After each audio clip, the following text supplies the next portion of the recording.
Bismillahirrahmanirrahim. Assalamualaikum warahmatullahi wabarakatuh. Waalaikumsalam warahmatullahi Alhamdulillah. wabarakatuh. Wassalatu wassalamu ala Rasulillah Sayyidina wa habibina wa syafi'ina Muhammad ibn Abdullah wa ala alihi wa sahbihi al-ma'man min abdallah wa la hawla wa la quwata illa billah amma ba'du. Sekarang kita ada di episode pertama, ngaji kitab Aqidatul Awam, mengkaji kitab Aqidatul Awam. Iya Perlu guys. diketahui sebelumnya, waktu kami jadi pemimpin redaksi di An-Najah Center Sidogiri, kami juga mengurusi Wah, subhanallah. eh, konten, menggagas konten yang namanya itu serial Akidah Awam, yang memang isinya itu mengulas tentang seputar nazoman bed per bed Akidah Awam, diulas ya kadang satu bed jadi 5 artikel gitu. Dan dari namanya saja ini Akidah Awam memang cocok untuk orang-orang yang masih pemula dalam belajar akidah. Di setiap pesantren, hampir keseluruhannya pada awal di pesantren Aswaja tentunya itu pakai Aqidatul Awam. Makanya perlu dicurigai kalau misalkan ada pesantren-pesantren yang tidak, istilahnya itu anti Aqidatul Awam. Nah, kita sekarang Aqidatul Awam ini sendiri memang dikisahkan bermula dari mimpinya pengarang Syekh Ahmad Al-Marzuki, bermimpi bertemu dengan baginda Nabi Muhammad SAW. Allahumma sholli wa sallim wa barik Mimpinya alaihi. itu disuruh bacakan kepada saya akidah yang mana orang yang menghafalkan nazam akidah, yang mana orang yang menghafalkan nazam tersebut dia itu akan masuk surga. Ditanyakan oleh beliau, nazam yang mana ya Rasul? Beliau lalu mendiktikan kepada beliau Bismillahirrahmanirrahim lisani sampai wasuhul qalili wal kalimi fiha kalamun hakam alim. Kelanjutannya, nazom berikutnya dari wasuful khalili wal kalimi itu adalah nazom yang ditambah oleh Syekh Al-Marzuki sendiri. Makanya sampai di banyak pesantren ini memang dijadikan muhafadzah awal-awal. Jadi yang dihafalkan di awal-awal itu adalah kitab Aqidatul Awam sebelum menghafalkan nazom-nazom yang lain. Karena memang ini bermula dari kisah yang luar biasa, kisah yang sebagaimana sabda baginda Nabi Muhammad SAW, Allahumma sholli wa sallim wa barik alaihi. fil manam faqata'ani. Orang-orang yang memang melihat saya di dalam mimpi, maka itu benar-benar melihat saya. Oke. Dari awal beliau memulai dengan sebagaimana kitab-kitab yang lain, yaitu Bismillahirrahmanirrahim dan juga memuji kepada Allah Subhanahu wa taala. Alhamdulillahirabbil alamin. Makanya di sini ada abda'u bismillahirrahmanirrahim wa birrahimi daimil ihsan. Alhamdulillahil qadimil awwali wal akhiril baqi bila tahawuli. Terus itu setelah alhamdulillah, cuma salatu wassalam karmada ala nabi khairiman fatuhada. Kemudian yang paling penting di sana adalah yang bahkan itu dimulai di serial Aqidah Awam, nadoman wa ba'du fa'lam bi wujubil ma'rifah mi wajibil lillahi isrinasifah. Wa ba'du fa'lam bi wujubil ma'rifah mi wajibil lillahi isrinasifah. Ini menarik untuk kita kaji, dan bahkan nazom ini oleh saya dijadikan banyak artikel. Dari wa ba'du fa'lam bi wujubil ma'rifah ini kita mengetahui bahwa musannif menggunakan kata i'lam. Wa ba'du fa'lam bi wujubil ma'rifah. I'lam ini yang mungkin kalau diterjemah secara biasa ya hanya ketahuilah. Ba'du setelah bismillah, alhamdulillah, wassalatu ala rasulillah, itu fa'lam bi wujubil ma'rifah.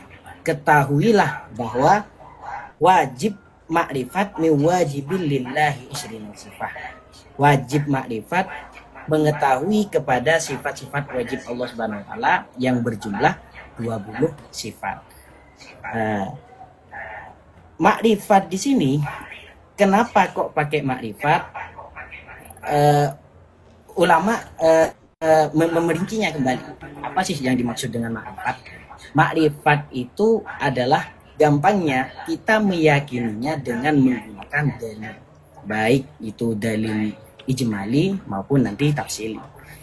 Kita intinya meyakini sesuatu, tentunya al-mutabiq lil waqi' bidalilin, dengan dalil. Makanya kalau kita rinci, keyakinan itu ada 3. Ada yakin, namanya yakin 100% ya, al-jazmu, keyakinan yang mantap 100%. Al-jazmu itu ada yang mutabiq lil waqi', sesuai dengan kenyataan, bidalilin, dengan dalil. Itu yang dimaksud dengan ma'rifat. Kita mengetahui bahwasanya Allah Subhanahu wa taala ada. Kalau hanya yakin bahwasanya Allah taala ada tanpa dalil sedikit pun, tanpa dalil akli sedikit pun, maka kita tidak dikatakan makrifat bahwasanya Allah Subhanahu wa taala itu ada. Maka yang dimaksud makrifat maka harus itu bidalil. Wa ba'du fa'lam biwujubil ma'rifat. Di sana pakai kata makrifat. Berikutnya ada keyakinan itu yang mutabiq lil waqi' tapi bighairi dalil, tanpa dalil. Nah, itu yang dimaksud dengan taklid. Taklid. Jadi kita taklid kepada orang tua, misalkan karena orang tua itu Islam, akhirnya kita Islam. Karena orang tua itu meyakini bahwasanya Tuhan Esa, kita meyakini bahwasanya Tuhan Esa. Maka itu namanya taklid, bukan makrifat. Bagaimana statusnya taklid ini? Keimanannya diperselisihkan oleh ulama. Ada yang mengatakan itu sah, ada yang mengatakan tidak. Ada yang harus mengatakan harus mengatakan wajib taklid.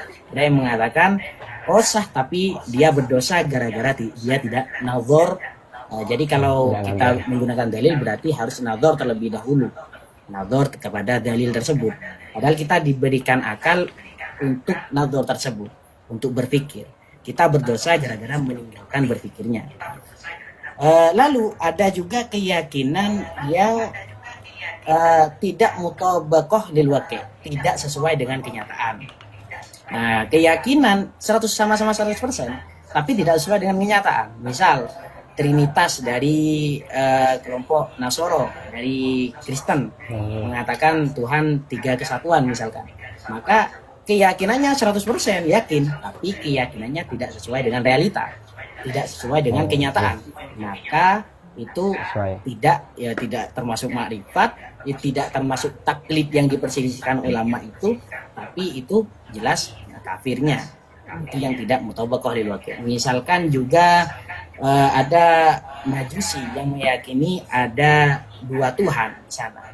2 Tuhan. Jadi ada gampangnya itu ada Tuhan yang istilahnya memberikan sesuatu yang positif, ada Tuhan yang negatif, ada Tuhan yang menurunkan sehat, ada Tuhan yang menurunkan sakit. Maka itu ya juga keyakinan yang tidak sesuai dengan kenyataan. Maka itu masuk ke bukan masuk makrifat, bukan masuk taklid yang diperselisihkan oleh ulama.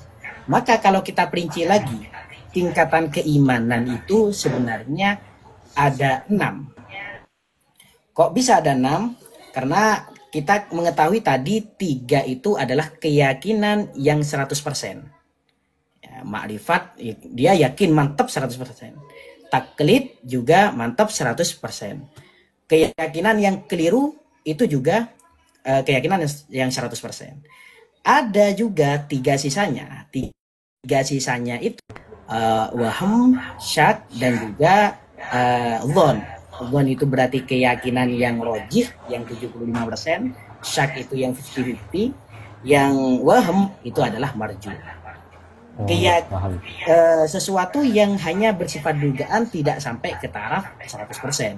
Misalkan kamu ditanya Tuhan itu 1 atau 2, dia masih ragu-ragu 1 apa 2 ya. Syak berarti itu keyakinan yang syak, bukan masuk ke yakin.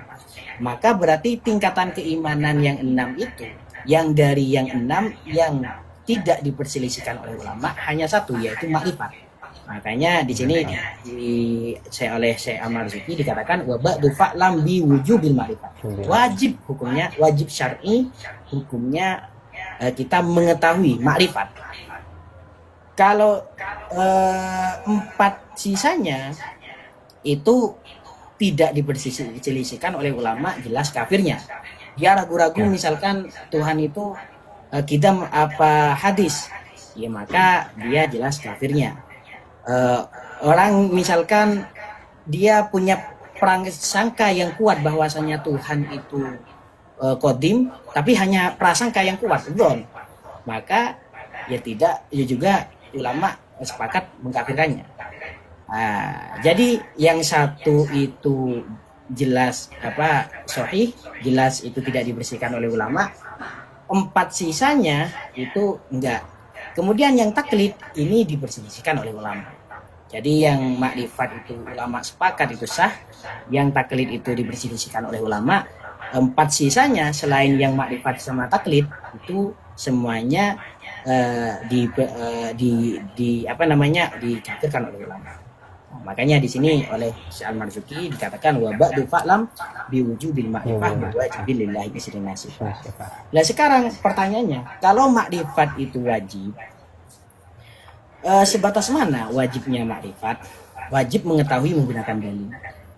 Dalil itu sendiri ada 2, ada dalil ijmali, ada juga dalil tafsili.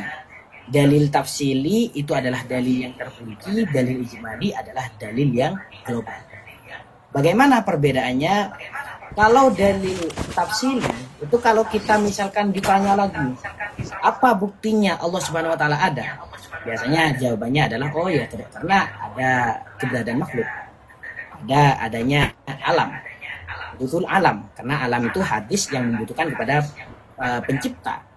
Maka itu sudah cukup dikatakan dalil, tapi sebatas dalil ijmali, dalil secara global. Lah, kalau misalkan ada orang yang ditanya lagi, kemudian ditanya lagi, kalau alam misalnya gak ada, siapa, apa buktinya Tuhan itu ada? Kan alam itu pernah gak ada. Apa buktinya alam itu ada? Dia masih bisa jawab lagi, dia masih bisa jawab lagi dan lain sebagainya. Maka dikatakan itu dalil ijmali. Kita dikatakan makrifat itu sebatas dalil ijmali, itu sudah dikatakan makrifat. Syukur-syukur kalau kita bisa dalil tafsir. Maka kami memiliki gambaran dan sudah diulas juga di website anajaz.id waktu kami membahas serial Aqidah Awam. Ada seorang ulama ditanyakan, ulama itu menemukan Arab Bedui dan dia ingin mengetes Arab Bedui ini, apakah dia Arab Bedui itu, ya bagi yang nggak tahu ya, namanya saja sudah Arab Bedui, Arab yang memang dia kampungan, yang kalau sekarang gaptek, kurang bisa nggak tahu kemajuan zaman lah, dia gaptek, dia agak gelagapan istilahnya. Seorang lama jalan-jalan menemukan Badui yang ya gak alim lah gampangnya gitu. Dia dites sama ulama, kamu yakin gak ini Tuhan itu ada, pencipta itu ada, Allah Subhanahu wa taala itu ada? Iya yakin. Kamu yakin saja apa ada buktinya, ada dasarnya? Oh enggak, saya ada dasarnya. Apa dasarnya? Coba kamu lihat itu. Karena Bedui itu seorang pengembala, dia ada kotoran hewan ternak. Coba lihat kotoran hewan ternak itu. Kamu kalau melihat kotoran hewan ternak, apakah kamu gak menjadi bukti bahwasanya ada hewan ternak sebelumnya? Maka sama, kalau kamu melihat di sini ada alam, ada bumi, ada dan seisinya, ada langit. Alam itu adalah masih wallah. Nah, maka saat kita melihat alam, maka bukanlah itu menjadi bukti bahwasanya ada pencipta di baliknya, di balik itu semua. Nah, maka itu menjadi gambaran cukup bahwasanya orang menjadi dalil bahwasanya alam ini, bahwasanya orang itu menggunakan dalil ijmali seperti itu. Itu dalil ijmali. Kalau misalkan dia ditanya, dilanjutkan, oh ya kalau alam ini ada, sebelumnya alam ini ada, ketika tidak ada apa buktinya adanya Allah? Dan dia bisa menjawab, maka itu berarti dia mengetahui secara tafsili, dan kita secara mengetahui secara ijmali saja itu sudah dianggap cukup. Wa ba'du fa'lam biwujubil ma'rifah mi wajibil lillahi isyrina sifah. Nah, di sana pakai min itu menunjukkan juga tab'id, hanya sebagian saja, min wajibil lillahi isyrina sifah, karena sebenarnya sifatnya Allah Subhanahu wa taala secara ijmali ya Allah Subhanahu wa taala mausufun bi kulli kamal in munazzahun an kulli naqsin, bersifat kepada segala sesuatu yang ijmal, yang kamal, dan dia Allah Subhanahu wa taala munazzah an kulli naqsin, tersucikan dari segala sifat kekurangan, bukan hanya terbatas ke 20 sifat tersebut. Tapi yang kita wajib imani secara tafsili, secara terperinci, ada satu persatu, wujud kita bako, mukhalafatul hawadisi, kamu binafsi, itu ya berjumlahnya 20 sifat. Hukumnya bagaimana? Hukumnya itu wajib syar'i. Makanya ini menarik juga untuk kita kaji dari nadham ini.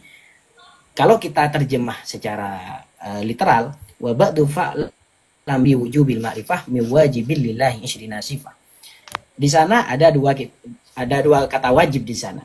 Wa ba'du fa'lam, ketahuilah, wujubil ma'rifah mi wajibil lillahi isyrina. Ada dua kata wajib. Wajib mengetahui sifat wajib Allah Subhanahu wa taala yang 20 sifat. Wajib mengetahui sifat Allah Subhanahu wa taala, sifat wajib Allah Subhanahu wa taala 20 sifat. Itu pun juga menjadikan kita patut untuk dikaji bahwa ada istilahnya itu hukum akli, ada hukum syar'i.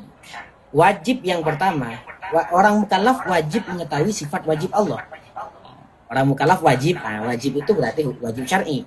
Sedangkan Allah Subhanahu wa taala wajib 20 sifat. Wajibnya itu adalah sifat wajib Allah 20 sifat, itu adalah wajib hukum akli. Hukum akli sendiri itu ada 3 sebagaimana yang lumrah kita ketahui. Ada wajib, mustahil, sama jaiz. Mustahil itu kebalikannya wajib. Kalau di akidah awamnya, wal mustahilu diddu kulli wajibi. Mustahil itu kebalikannya setiap sesuatu yang wajib. Kalau jaiz gimana? Jaiz itu sesuatu yang keberadaannya sah, ketiadanya juga sah. Sedangkan kalau wajib itu harus ada. Kalau mustahil gak ada. Itu kalau wajib. Kita tidak bisa menggambarkan di dalam akal ketiadaannya, itu wajib. Kalau mustahil, kita tidak bisa menggambarkan di dalam akal ketiadaannya. Contoh misal yang sering dicontohkan di ilmu-ilmu kalam, ada barang bergerak diam. Bergerak diam. Maka barang bergerak ya jaiz, diam pun juga jaiz. Karena tidak ada yang mustahil dari salah satu yang dua itu. Bergerak jaiz, diam pun juga jaiz. Kalau misalkan contoh yang wajib bagaimana? Harus ada salah satu dari bergerak sama diam itu. Gak mungkin ada barang yang tidak bergerak plus tidak diam. Gak mungkin. Harus ada. Wah, berarti harusnya itu wajib. Wajib ada salah satu dari dua sifat tersebut. Yang mustahil contohnya ya kalau kedua sifat itu gak ada, begitupun juga kedua sifat itu bercampur. Misalkan ada barang bergerak plus diam, gak mungkin, mustahil itu namanya. Sedangkan wajib syar'i sebagaimana yang biasa kita ketahui, ya wajib itu ya sesuatu yang kalau dikerjakan ya kita mendapat pahala, ditinggalkan mendapatkan dosa. Maka wa ba'du fa'lam bi wujubil ma'rifah mi wajibil lillahi isyrina sifah. Wajib yang pertama itu diarahkannya ke wajib syar'i, berarti kalau tidak dikerjakan itu ya kita berdosa, kebalikannya adalah haram. Sedangkan mi wajibil lillahi isyrina sifah, wajib yang kedua itu adalah wajib akli yang kebalikannya mustahil, bukan haram. Makanya kadang orang yang masih awam bertanya-tanya tentang wajib akli ini. Mereka kiranya wajib akli ini dianggapnya oleh mereka syar'i. Berdosa kalau Allah tidak ada, misalnya bagaimana bisa Allah Ta'ala berdosa? Itu kan bukan itu yang dimaksud. Ada juga yang salah ada seorang tokoh yang dia ceramahnya diantaranya Allah Ta'ala haram untuk zalim misalkan. Karena dia mengartikan bahwasannya adil itu wajib bagi Allah Subhanahu Wa Ta'ala. Maka zalim berarti haram, bukan.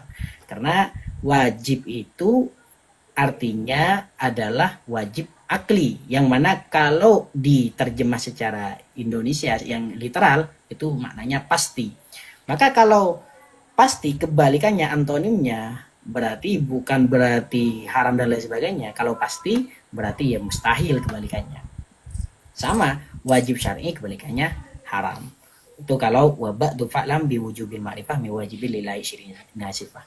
Ya ini mungkin ini sudah cukup untuk menjadi pembukaan karena ya keterbatasan pengetahuan tadi dan ya untuk untuk bisa sebagai tambahan pengetahuan ya saya memang nggak main TikTok dari dulu. Kok ada TikTok, memang dari kemarin-kemarinnya saya pegangkan admin. Baru tadi saya install TikTok, makanya wajar lah kalau nggak tahu caranya gini, nggak tahu caranya. Padahal perangkatnya banyak itu yang sudah saya siapkan untuk ya keberlangsungan saat ini. Tapi ya mudah-mudahan ini menjadi pembuka yang baik dan menjadi apa istilahnya pembelajaran bagi saya dan juga bagi para pemirsa sekalian untuk kebelakangnya biar lebih mantap lagi. Oke, itu dari kami, kurang lebihnya mohon maaf.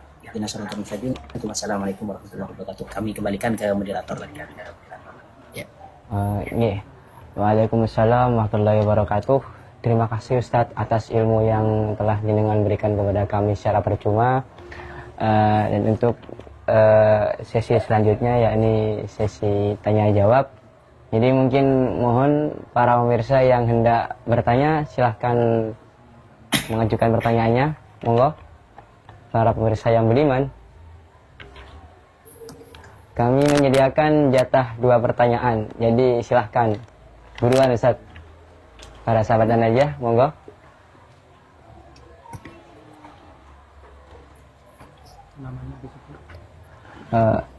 F dan izin mengonfirmasi Ustadz, berarti setiap mukallaf wajib mengetahui 20 sifat wajib secara tafsil. Jadi itu mungkin pertanyaan pertama Ustadz. Untuk yang kedua mungkin monggo sahabat aja. Ya. Ya sambil menunggu yang iya. ya. Monggo Ustadz. Saya sambil kaji itu. Kita mengimani sesuatu itu ada yang wajib secara tafsili, ada yang secara ijma. Bagaimana bedanya? Kalau tafsili berarti kita harus mengenal satu persatu itu, bukan secara global langsung. Contoh bukan hanya dalam sifat. Kita mengenal para rasul atau para nabi. Yang wajib secara diimani secara tafsili sampai tahu nama-namanya dan lain sebagainya itu ya hanya 25 sifat. Makanya dikatakan tafsilu asyrin min tafsilu khamsatin wa isyrina lazim kalau di akidah awam itu tafsil. Itu dikatakan tafsili. Sedangkan secara ijmali kita wajib mengimani bahwasanya Allah Subhanahu wa taala mengutus para nabi yang jumlahnya wallahu a'lam. Allah Subhanahu wa taala yang tahu terhadap hal itu. Banyak ulama yang menyebutkan sekian, misalkan kayak Imam Al-Ghazali di dalam Kimia Sa'adahnya mengatakan 100.000 sekian.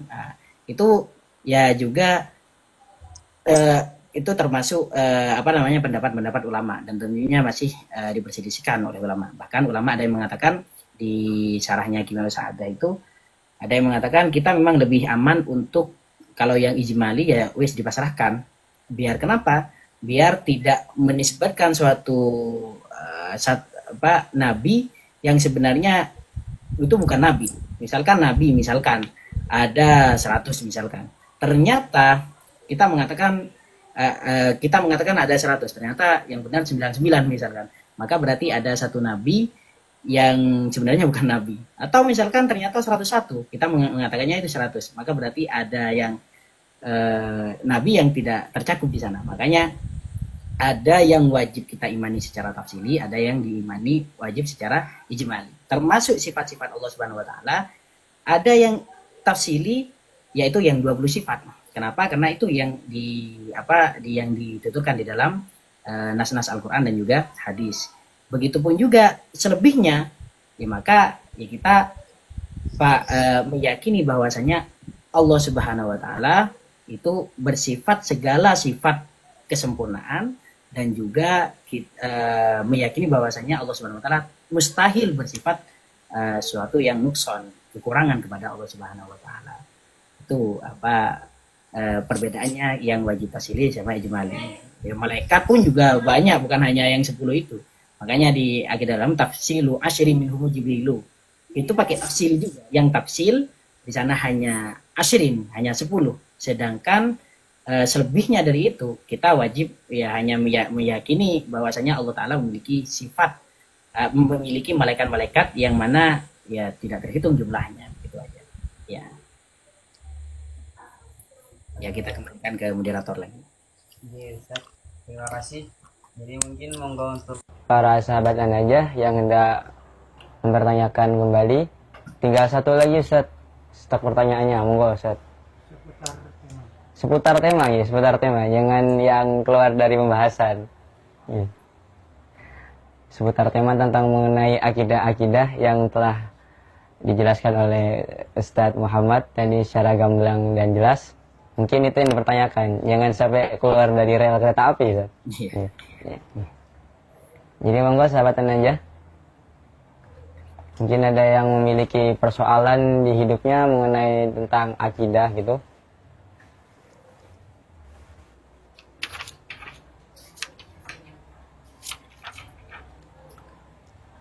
Oke, mas. Oh, baik Ustadz, itu ada satu pertanyaan yang mempertanyakan dari Sang Surya ya.